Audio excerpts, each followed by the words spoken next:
新草月流を超えた先に見出した新たな草月流を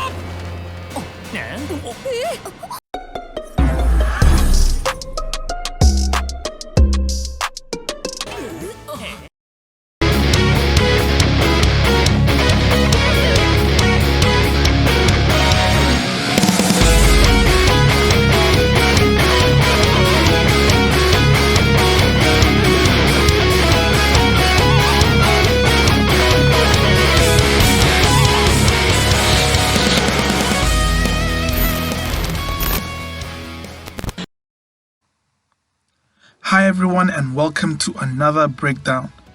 This week I'm covering a studio I haven't yet touched on in a video, but have been working on Yu-Gi-Oh for some time. Starting with the staff, we have Masakatsu Iijima storyboarding, Yasumi Mikamoto as episode director, Tomomi Kakutani as chief animation supervisor, with Mizuki Sato and Issei Hasegawa as the animation supervisors. This week we have an episode outsourced to Rising Force. This isn't the studio's first time working on SEVENS. In fact, it's not even their first time helping out on Yu-Gi-Oh! They've been around since the early days of Arc 5, providing second key animation, which is essentially cleanup.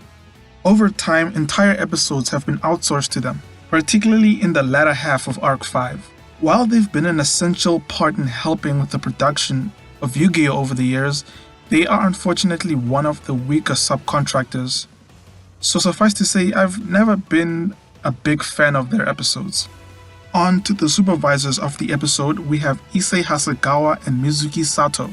More specifically, Hasegawa, who you may recognize his corrections from episode 95 of Reigns, specifically for this shot, which I know was memed a little in the community during the time this episode aired.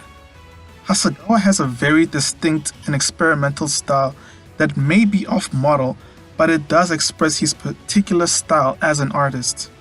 In that regard, he reminds me a lot of Kazunori Takahashi, another supervisor whose style was also widely disliked by the fanbase.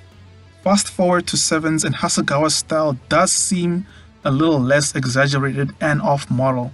Now it seems to scratch that particular itch for the classic Yu-Gi-Oh style that fans have been wanting since SEVENS first aired, which I've said before when talking about Nagao's episodes. And much like Nagao, he's not too subtle about where he gets his influences.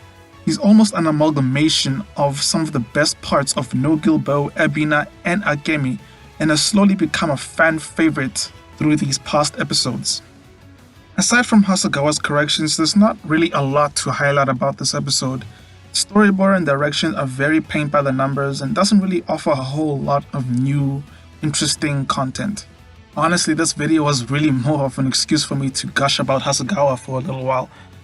We're near the end of the arc, and next week being the long-awaited rematch between Yuga and Rook, this time supervised by Shingo Fujisaki from Studio Guts. So lots to be excited about there. So with that, see you in the next video.